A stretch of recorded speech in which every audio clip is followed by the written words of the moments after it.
Hello बच्चों, आज हम स्टार्ट करने वाले हैं एक बहुत ही इंपॉर्टेंट टॉपिक स्टार्ट करने वाले हैं हम परमाणु संरचना। जैसा मैंने आपको बताया था, ये 11th क्लास में सेकंड चैप्टर है। बहुत बच्चे मुझसे पूछे सर पहला चैप्टर क्यों नहीं पढ़ाया ना।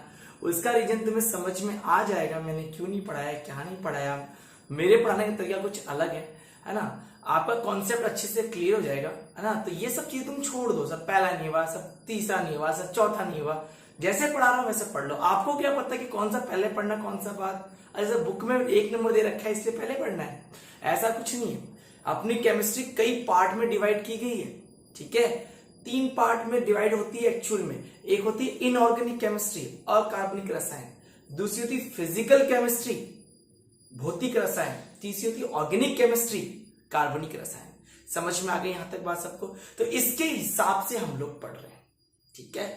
तो पहला हम जो टॉपिक पढ़ने वाले हैं, परमाणु संरचना, एटॉमिक स्ट्रक्चर की बात करने वाले हैं। ये बहुत ही इंपॉर्टेंट और नया टॉपिक है। जब इसको पढ़ोगे ना तो बिल्कुल केमिस्ट्री कहां से आई, क्यों आई, क्या जरूरत पड़ी, कैसे रिसर्च स्टार्ट हुई और कहां तक साइंटिस्ट पहुंचे, किस लेवल तक पहुंचे, हम वहां की बात करेंगे। तो अभी आपके सामने एक फ्लो चार्ट दिखाई दे रहा है। हमें इस चैप्टर में सब कुछ पढ़ना है। समझ में आ गई बात, ठीक है। तो जो भी बच्चे 11th क्लास के बच्चे सुन लो, ये वीडियो किन के लिए है। 11th क्लास के बच्चे, दूसरा ये वीडियो दे सकता है, जेट वाला दे सकता है, आईसीआर वाला देख सकता है, और नीट वाला, जेई वाला, बीएचयू वाला। इस वीडियो को 12th को छोड़ के हर एक इंसान देख सकता है। समझ में आ गई बात, ठीक है। और वीडियो के शुरू में मैं हमेशा बता देता हूं, और वैसे भी 11th क्लास के बच्चों कंफ्यूज नहीं होना है। टाइटल में लिखा होता है 11th क्लास की केमिस्ट्री। समझ में आ गई बात। चलो हम स्टार्ट करते हैं। हम परमाणु संरचना की बात करते हैं, हम एटॉमिक स्ट्रक्चर की बात कर रहे थे। तो ये स्टार्ट कहां से हुई, देखो एक्चुअल में हुआ क्या है ना। एक बहुत टाइम पहले की बात है, हमारे एक ऋषि थे, कणाद ऋषि, जो एक बात बोल गए कि इस दुनिया का जो सबसे छोटा चीज होती है ना, सबसे छोटा कण होता है ना, वो एटम होता है। लेकिन लिख के नहीं गए थे, बस बोल के गए थे। उसी बात को आगे किसने बताया था, जॉन डाल्टन ने। तो हमारी जो केमिस्ट्री स्टार्ट हुई है वो कहां से स्टार्ट हुई है, जॉन डाल्टन से स्टार्ट हुई है। जॉन डाल्टन ने क्या कॉन्सेप्ट दिया था, क्या अवधारणा दी थी, हम उसी को तो पढ़ेंगे। वहीं से अपनी केमिस्ट्री स्टार्ट होगी कि भैया जितने भी एटम होते हैं, जितने भी परमाणु होते हैं, वो होते क्या है। तो इन्होंने, जॉन डाल्टन ने एक बात बोली, कोई भी द्रव्य है, कोई भी पदार्थ है, उसकी जो सबसे छोटी वैल्यू होती है, सबसे छोटी मात्रा होती है। छोटी मात्रा मतलब समझिए, सबसे छोटी की बात कर, सबसे छोटे से छोटा स्मॉलेस्ट पार्टिकल की बात कर रहा है, उसको इसने क्या बोला, परमाणु बोला, एटम बोला। तो उसने क्या बोला, किस सेंस में बोला, उस सेंस की बात करेंगे हम इसकी अवधारणा में, इसके कॉन्सेप्ट। तो सबसे पहला जो हमारा टॉपिक रहेगा वो रहेगा जॉन डाल्टन की अवधारणा, कॉन्सेप्ट ऑफ डाल्टन, ठीक है। लेकिन कुछ टाइम बाद में जॉन डाल्टन की जो अवधारणा थी वो फेल हो गई, कॉन्सेप्ट फेल हो गया। इसने बोला इस दुनिया की सबसे छोटी चीज जो होती, पार्टिकल जो होता है, सबसे छोटा वो एटम होता है। लेकिन आगे चल के आपने 10th में भी पढ़ा होगा कि भैया एटम में तो इलेक्ट्रॉन, प्रोटॉन, न्यूट्रॉन होते हैं, वो कहां से आ गए। तो ये चीजें बाद में आई कि भैया एटम में तो मूलभूत कण होते हैं, फंडामेंटल पार्टिकल्स होते हैं। मेनली कौन से होते हैं, इलेक्ट्रॉन, प्रोटॉन, न्यूट्रॉन। अब आप बोलोगे सर एटम में क्या यही 3 होते हैं या इसके अलावा और भी लोग होते हैं। बिल्कुल और भी लोग होते हैं, पॉजिट्रॉन, मेसॉन, समझ में आ गई बात। लेकिन उनकी चर्चा हम नहीं करेंगे। मेनली मैंने लिखा मूलभूत कण, फंडामेंटल पार्टिकल 3 ही होते हैं, इलेक्ट्रॉन, प्रोटॉन एंड न्यूट्रॉन। हम अब इसमें ये पढ़ेंगे इलेक्ट्रॉन की रिसर्च कैसे, इलेक्ट्रॉन की खोज कैसे हुई, एनोड रे से या कैथोड रे से, हम उनकी बात करेंगे। फिर हम पढ़ेंगे प्रोटॉन की खोज कैसे हुई, फिर हम पढ़ेंगे न्यूट्रॉन की खोज कैसे हुई। मेरी बात समझ में आ गई बात। तो ये हमारा रहेगा जॉन डाल्टन की अवधारणा, कॉन्सेप्ट ऑफ डाल्टन। अगला हमारा रहेगा मूलभूत कण, fundamental particle, electron, proton, neutron. इसके अंदर हम पढ़ेंगे उसकी खोज, इलेक्ट्रॉन पे कौन सा चार्ज होता है, प्रोटॉन पे कौन सा चार्ज होता है, न्यूट्रॉन पे कौन सा चार्ज होता है। फिर हम इसके अंदर और चीजें पढ़ेंगे, इलेक्ट्रॉन का वेट कितना होता है, प्रोटॉन का वेट कितना होता है, और न्यूट्रॉन का वेट कितना होता है। क्या मेरी बात समझ में आ रही है कि मैं क्या बोल रहा हूं, बहुत बढ़िया। चलो आगे इसके अंदर हम बात करेंगे आइसोटॉप के या समस्थानिक की। समस्थानिक क्या होते हैं, समभारिक आइसोबार्स क्या होते हैं, सम इलेक्ट्रॉनिक क्या होते हैं, आइसो इलेक्ट्रॉनिक्स क्या होते हैं, समझ में आ गई बात। फिर हम इसके अंदर बात करेंगे परमाणु क्रमांक और परमाणु भार, एटॉमिक नंबर और एटॉमिक वेट क्या होता है। जिसको नीचे नहीं दिखाई दे रहा है मैं दिखा दूंगा, तो एक बार देख लो। यहां लिखा हुआ है आइसोटॉप समस्थानिक, और कुछ बच्चे मुझे बोलते हैं सर बोर्ड वाला दिखाई नहीं देता, इम्पॉसिबल बात है बेटा ये, क्योंकि ये वीडियो शूट होता है 180p में। 1080p का मतलब प्योर HD क्वालिटी। तो जिसको भी नहीं दिखाई देता है ना, वो एक डॉट लगाता है ऊपर ऊपर, उसको दबाया करो, वहां क्लिक करो, 480p में वीडियो देखा करो। जो नहीं देख पा रहा है, वैसे 380p में दिख जाएगा, लेकिन जिसको नहीं देख पा रहा है वो 480p कर ले, दिख जाएगा। ठीक है, नीचे क्या लिखा हुआ है मैं अभी आपको दिखा दूंगा, अभी आप सुन लो। यहां लिखा हुआ आइसोटॉप या समस्थानिक, ठीक है। और कुछ बोल से नहीं दिखा तो मैं बोल तो रहा हूं, वो सुन लो, उससे लिख दो। ठीक है, तो वापस दोहराता हूं। जॉन डाल्टन क्या था ना, कॉन्सेप्ट ऑफ डाल्टन। पहला मूलभूत fundamental particle, electron, proton, neutron. फिर लिखा हुआ सी में आइसोटॉप समस्थानिक, आइसोबार समभारिक, आइसो इलेक्ट्रॉनिक, सम इलेक्ट्रॉनिक। देखो यहां लिखा हुआ है सम इलेक्ट्रॉनिक। फिर लिखा है आइसो न्यूट्रॉनिक, सम न्यूट्रॉनिक। यहां नीचे लिखा हुआ है, नीचे लिखा हुआ है। एक बार मैं कैमरे को नीचे कर देता हूं और आपको दिखा देता हूं नीचे लिखा हुआ क्या। ठीक है, तो देख लो आप लोग, आई थिंक आपको यहां तक दिख जाएगा। यहां लिखा हुआ है परमाणु क्रमांक, ये लिखा हुआ है एटॉमिक मास, परमाणु द्रव्यमान। समझ में आ गई बात, तो ये वाला हिस्सा देख लो। ठीक है जी, आगे बात कर ले हम लोग। चलो, तो ये आप लोग का क्लियर हो गया होगा। एटॉमिक नंबर, परमाणु क्रमांक, एटॉमिक मास, परमाणु द्रव्यमान दिखाई दे दिया सभी को। ठीक है, चलो अब मैं इसको वापस सही कर देता हूं ताकि हम वापस से, ठीक है। चलो इसके बाद हम पढ़ेंगे, चलो हमें ये पता चल गया कि परमाणु में इलेक्ट्रॉन, प्रोटॉन, न्यूट्रॉन होते हैं, लेकिन ये होते कैसे। मुझे एक बात बताओ, अगर मैं तुम्हारे घर की बात करूं तो तुम्हारा घर एक एटम मान लो, ठीक है, एटम मान लेता हूं। मच्छर हो गए यार खूब सारे हैं। एटम, तुम्हारे घर को एटम मान लेता हूं। तुम अब तुम्हारे घर में देखो लाइट बात अलग होंगे, हैं, खाने के लिए रसोई अलग होगी, ठीक है, किचन अलग होगा, सोने के लिए बेडरूम अलग होगा। तो वो उसको मैंने इलेक्ट्रॉन, प्रोटॉन, न्यूट्रॉन मान लिया। तो तुम्हें पता है कि तुम्हारे घर में कौन चीज कहाँ है, लेकिन एटम ये सब कहाँ होता है मुझे कैसे पता। तो ये सब बातें किसने बताई थी, तो इसी को मैं बोलूंगा परमाणु मॉडल। तो इसके बाद एटॉमिक मॉडल आया, इंग्लिश में लिख देना एटॉमिक मॉडल। कौन कौन से एटॉमिक मॉडल आए, तो पहला आया थॉमसन प्लम पुडिंग मॉडल, दूसरा आया रदरफोर्ड मॉडल, तीसरा आया बोहर मॉडल, चौथा आया सोमरफील्ड मॉडल, पांचवा आया क्वांटम यांत्रिकी मॉडल। लास्ट के दो नहीं दिखाई दे रहे, अभी मैं दिखा दूंगा वापस से। भाई परमाणु मॉडल पहला मॉडल कौन सा आया, तो ये लिखा हुआ है यहाँ पे Thomson plum pudding model, Thomson plum pudding model. फिर आया रदरफोर्ड मॉडल, रदरफोर्ड का स्कैटरिंग मॉडल आया था, ठीक है, रदरफोर्ड मॉडल। फिर आया बोहर मॉडल, फिर आया, नीचे के दो दिखाने के लिए मैं कैमरे को एक बार नीचे कर देता हूं, ठीक है। चलो अब दिखाई दे देगा आपको। तो देखो यहाँ पे जो मॉडल की बात कर रहा है, ये कौन सा मॉडल है, यहाँ पे बोहर मॉडल, फिर Sommerfeld model, SOMMERFIELD, Sommerfeld model, quantum यांत्रिकी मॉडल, क्वांटम मैकेनिकल मॉडल। क्या मेरी बात समझ में आ गई यहां तक सभी को, ठीक है। तो ये मॉडल्स हैं, तो चलो इनको आप उतार लेना, ठीक है बेटा। ये फ्लो चार्ट कॉपी में आप ऐसे बनाएंगे, मान लो मेरे पास कोई बुक नहीं है अभी, हाँ ठीक है, ये बुक से मैं देता हूं, ठीक है, केमिस्ट्री 12 कॉपी का पेज ऐसे रखना, ऐसे नहीं ऐसे रखना, और बीच में लिखना एटॉमिक मॉडल। समझ में आ गई बात, ठीक है। फिर से इसको मैं थोड़ा सही कर देता हूं, ठीक है, फिर आपको नीचे वाला दिखा दूं। चलो आगे हम बात कर लेते हैं, फिर इसके अंदर और क्या चीजें आई। तो ध्यान रखना, इसके अंदर हम पढ़ेंगे A B C, फिर पढ़ेंगे D, ये, और ये पढ़ेंगे E, ठीक है। देखो डी में क्या है, डी में इलेक्ट्रोमैग्नेटिक रेडिएशन, विद्युत चुंबकीय विकिरण, EMR, इसको शॉर्ट फॉर्म में मैंने बोला है EMR। मेरी बात समझ में आ गई बच्चों, ठीक है। चलो आगे बात कर लेते हैं। फिर है इसके अंदर हम बात करेंगे Planck quantum principle, Planck quantum सिद्धांत। देखो इसके आगे एरो लगा रखा है, तो इसके अंदर हम बात करेंगे, ठीक है। तो यहाँ पे किसकी बात करेंगे, हम बात करेंगे यहाँ पे प्लांक क्वांटम प्रिंसिपल की, प्लांक के क्वांटम सिद्धांत की। फिर हम बात करेंगे प्रकाश विद्युत प्रभाव की, फोटो इलेक्ट्रिकल इफेक्ट की। फिर हम बात करेंगे विद्युत चुंबकीय विकिरण का द्वैत व्यवहार, dual nature of EMR, electromagnetic radiation. समझ में आ गई बात। फिर इसके बाद में डी की चर्चा करने के बाद में चर्चा करेंगे ई की।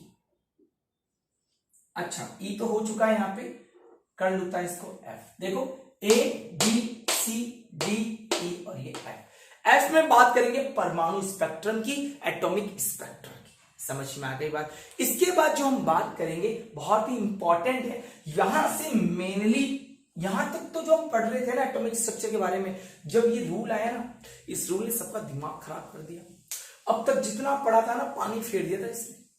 समझ में आ गया। और फिर केमिस्ट्री को नए सिरे से स्टार्ट करनी पड़ गई थी। एक बार तो साइंस को सोचने पड़ गया था कि ये क्या बोल गया, नींदों में बोल गया था ड्यूल नेचर तो, लेकिन नींदों में बोलने वाली बात कहीं कुछ सच ही हो गई है।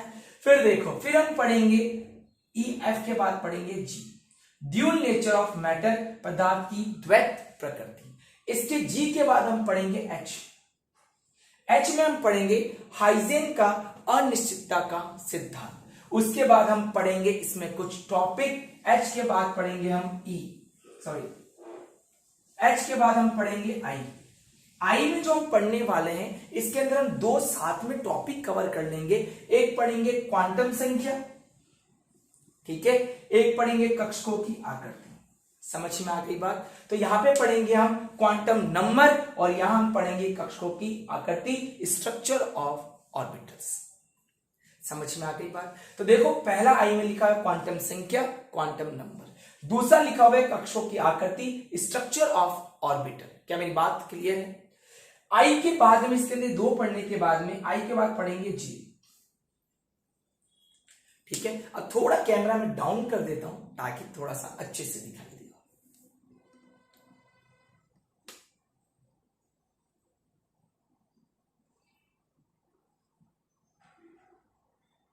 चलो, डाउन हो चुका है, चेक देखते हैं इसके अंदर। आई के अंदर क्या पढ़ेंगे? क्वांटम संख्या और कक्षों की आकृति, स्ट्रक्चर ऑफ ऑर्बिटल्स की बात करेंगे, ठीक है बच्चों।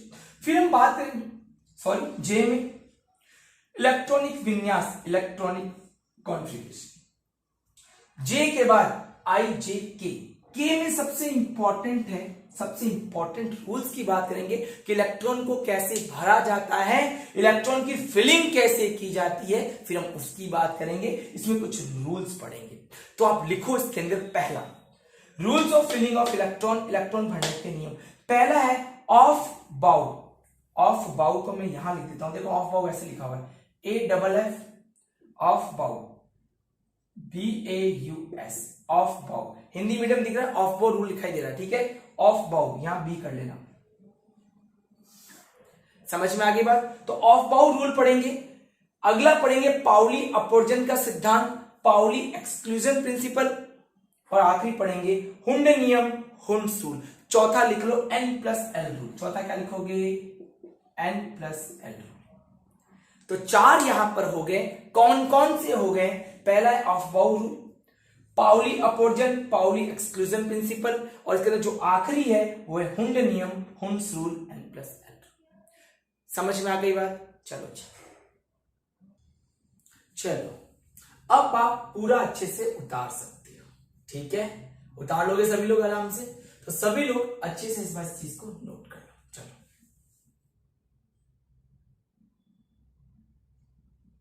हो गया, सबका क्लियर है, ठीक है। आराम से आप जूम कर लेना, आपका जूम हो जाएगा, है ना, कोई दिक्कत नहीं, सब आराम से दिखाई दे रहा है। एक बार मैंने सारा समझा दिया, सारा बोल दिया। चार्ट में कोई चीज नहीं समझ में आई हो कि सर नहीं दिख रहा था, ये वो कुछ नहीं, ऐसा मैं बोल रहा हूँ हर चीज वैसे दिखता है, कोई बात नहीं, क्योंकि मैं 12th को भी तो पढ़ा रहा हूँ यार। वो कभी नहीं बोलते मेरे को, वो बोलते सर हर चीज दिखाई देती है, और मैं बोल भी तो रहा हूँ साथ के साथ एक एक बार, ठीक है। कर लोगे? ठीक है, चलो अब मैं इसको हटा देता हूं, ठीक है। हाँ, मेरे हाथ में होता है, पीछे ले जाना, आगे ले जाना, ध्यान रखना। हाँ।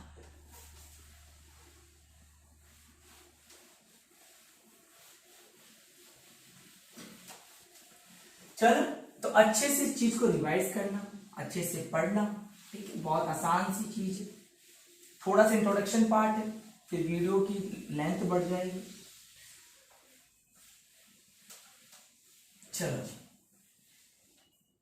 चलो बात करते हैं। अब मैं थोड़ा सा आपको एक्सप्लेन करता हूं किसने क्या बोला, कैसे बोला, थोड़ा सा समझाता हूं, फिर बिल्कुल टॉपिक वाइज स्टार्ट किया जाएगा। ठीक है, चलो पहला है, लिखो डाल्टन की अवधारणा, कॉन्सेप्ट ऑफ डाल्टन। देखो डाल्टन ने क्या बात बोली थी, डाल्टन ने बहुत अच्छी बात बोली कि जो स्मॉलेस्ट पार्टिकल होता है मैटर का, क्या बात बोली डाल्टन ने, क्या बात बोली, देखो पेन कहां चला गया, ठीक है देखो भाई, अब समझना ध्यान से, ठीक है किसकी बात करेंगे हम लोग, अब डाल्टन की बात करेंगे। डाल्टन ने क्या बात बोली उसकी बात करते हैं। डाल्टन, अच्छा लाइट ऑन नहीं है,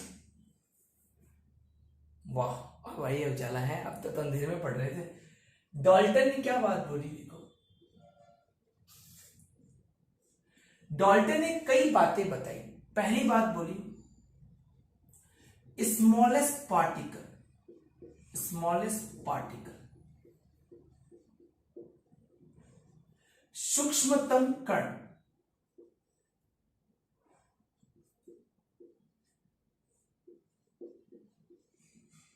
स्मॉलेस्ट पार्टिकल ऑफ मैटर, पदार्थ में जो सूक्ष्मतम कण होता है, पदार्थ का सूक्ष्मतम कण, पूरा लिख देता हूं चलो हिंदी में के लिए। आप देखो इतनी ज्यादा, देखो ध्यान रखना, थ्योरी तो मैं ज्यादा लिख नहीं पाऊंगा। पदार्थ का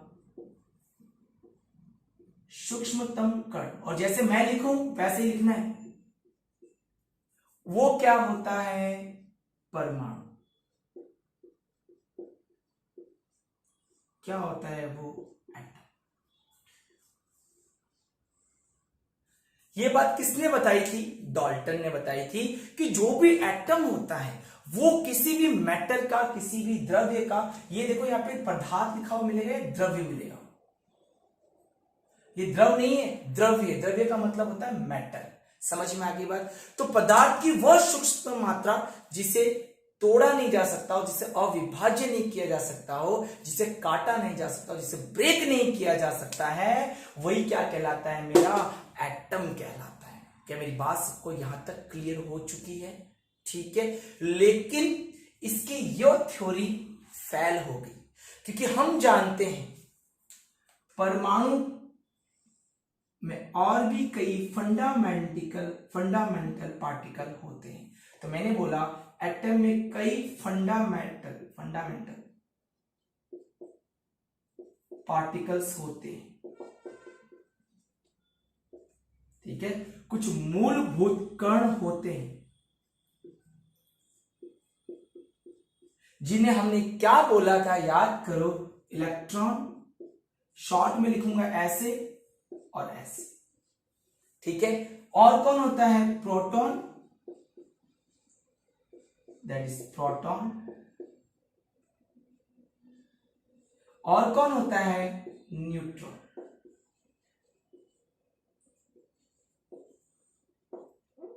न्यूट्रॉन, समझ में आ गई बात। फिर एक बात और आई, ठीक है, तुमको खोजा किसने और इनकी खोज हुई कैसे, तो उनकी अब बात करेंगे हम लोग, वो स्टार्ट करने वाले। तो देखो एक बार मैं इनके साइंटिस्ट के नाम बताता हूं और फिर आपको सिखाता हूं कैसे इलेक्ट्रॉन को खोजा गया, कैसे प्रोटॉन को खोजा गया और कैसे न्यूट्रॉन को खोजा गया।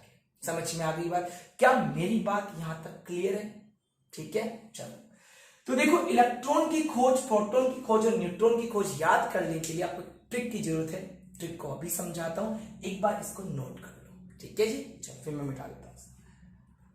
तो मुझे पहले पता चला कि डाल्टन ने बात बोला कि दुनिया का सबसे छोटा पार्टिकल होता है वो क्या होता है, एटम होता है। फिर मुझे बात चला नहीं भी, एटम को भी तोड़ा जा सकता है, किसमें, इलेक्ट्रॉन निकाल लो, प्रोटॉन निकाल लो, न्यूट्रॉन निकाल लो। तो डाल्टन की बात क्या हो गई, झूठ साबित हो गई थी, है ना, कि प्रोटॉन एटम में भी से तुम इलेक्ट्रॉन निकाल सकते हो। समझ में आई बात। हाँ, तो सबसे छोटे पार्टिकल्स ये होते हैं, ना कि एटम होता है, ठीक है। चलो डाल्टन लॉ इतना ही है, ज्यादा नहीं है इसके बारे में, इतना बहुत कुछ नहीं है, इतना सही है बेचारा, इतना से बोल के निपट गया था वो, लेकिन बहुत बड़ी बात बोली थी, लेकिन ठीक है, अगर वो बोलता ही नहीं तो लोग रिसर्च नहीं करते, ठीक है। चलो देखो, अगर इलेक्ट्रॉन, प्रोटॉन, न्यूट्रॉन की खोज किसने की, याद करना है तो सिंपल तरीका देखो, एक ट्रिक याद करना है, Hindi medium English medium same trick है। ईट, थोड़ा सा मैं दूर दूर लिखता हूं, ईट, पग, नाच। समझ में आ गई बात? तो ध्यान रखना E4 क्या होता है? इलेक्ट्रॉन। शॉर्ट में लिखूंगा इलेक्ट्रॉन, ठीक है, इलेक्ट्रॉन। T4 होता है, इसकी खोज की थी जे। देखो ट से टॉमसन आता है, लेकिन तुम्हें थॉमसन याद रखना है। Thomson, J Thomson. समझ में आ गई बात? ठीक है। आगे प से याद रखना सभी को प्रोटॉन।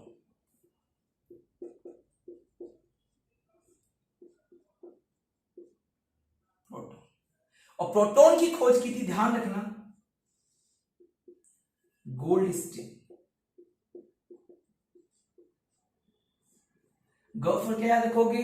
गोल्डस्टीन। क्लियर है? न से क्या याद रखोगे? Neutron.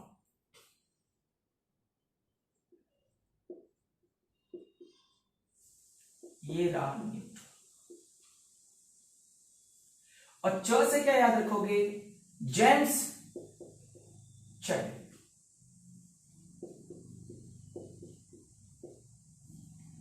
That is James Chadwick.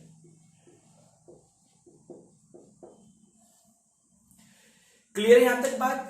तो देखो सबसे पहले हमने डाल्टन के बारे में पढ़ा। डाल्टन सबसे जो छोटा एटम होता है वो कौन होता है? एटम होता है। देखिए हमें बाद में पता चला नहीं भैया एटम तो नहीं होता सब छोटा, उसमें भी तो लोग होते हैं, इलेक्ट्रॉन, प्रोटॉन और न्यूट्रॉन। भाई मान लो डाल्टन ने बोले तुम्हारे घर सबसे छोटा है, क्या तुम्हें ऐसा लगता है? नहीं सर, क्या हमारे रूम में कमरा भी तो है वो उससे भी छोटे हैं, हम उससे भी छोटे हैं, है ना। तो डाल्टन ऊपर ऊपर देखे चला गया था, बस उतना नॉलेज नहीं था उसको, बहुत नॉलेज था बेचारे में, है।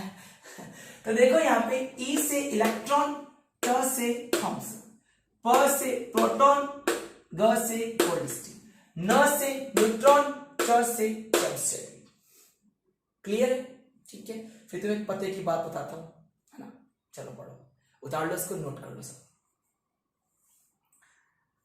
तो यहां तक तो हमने बात कर ली है तक इलेक्ट्रॉन प्रोटॉन की, उनके साइंटिस्ट की। अब सर इलेक्ट्रॉन की खोज बता दो। बिल्कुल खोज बताएंगे, हैं।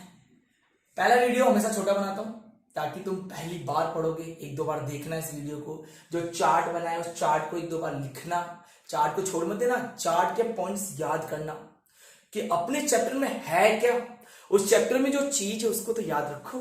समझ में आ रही बात? ठीक है, करो। हो गया होगा अब तक, है ना। फिर तुम्हें दो तीन बातें बता देता हूं जो तुम्हें नोटिस करनी है ना, उनको ध्यान रखना है। नोट्स रेगुलर बनाने हैं, चाहे एक पेज बनाओ चाहे दो पेज बनाओ। आज कुछ ज्यादा नहीं पढ़ा है, मुझे भी पता है ना, मैंने भी नॉर्मली पढ़ा है। ठीक है, मिटा दें इसको।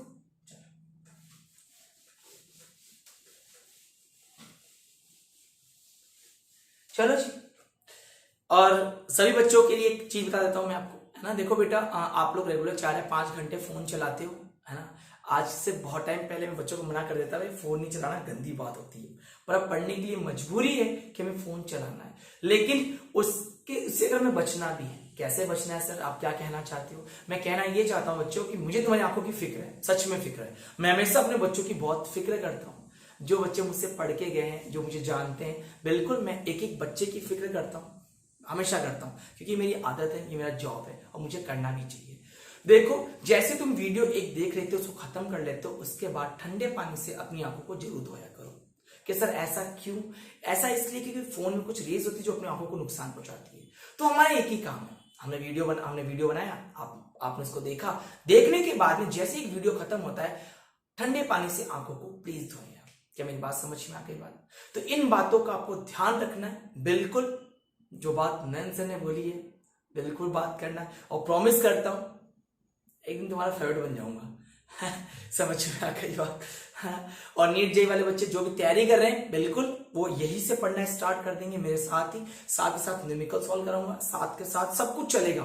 11th क्लास की केमिस्ट्री तो है ही है, लेकिन साथ में हम थोड़ी अच्छी बेसिक्स की केमिस्ट्री पढ़ेंगे। अभी बिल्कुल नॉर्मल पढ़ता है, कुछ नहीं पढ़ाया है अभी स्टार्टिंग करेंगे। वैसे स्टार्टिंग हो चुकी है, आगाज तो हम कर चुके हैं, बस अंजाम तक पहुंचना बाकी है मेरे दोस्त। समझ में आ गई बात? तो ये वीडियो थोड़ा छोटा है, मैं जानता हूं, कोई बात नहीं। छोटा वीडियो जब होता है ना, 25 मिनट का उतारने में 50 मिनट खर्च होते हैं। 1 घंटा बनाऊंगा तो 2 घंटे उतारने लग जाएंगे। कोई दिक्कत नहीं है, बस तुम लोग पढ़ते चलो और साथ के साथ कॉपी में नोट्स बनाते चलो, क्योंकि मैं चेक करता हूँ। हाँ कि सर हमें कैसे जानोगे, हम आप पहुंचो कैसे, मैं पहुंच जाऊंगा घर पे, ध्यान रखना है ना। तो आप लोग को बिल्कुल वर्क करना है, ठीक है। चलो जी, तो नेक्स्ट वीडियो में हम लोग मिलेंगे इसी तरह। ओके ओके बच्चों, ऑल द बेस्ट।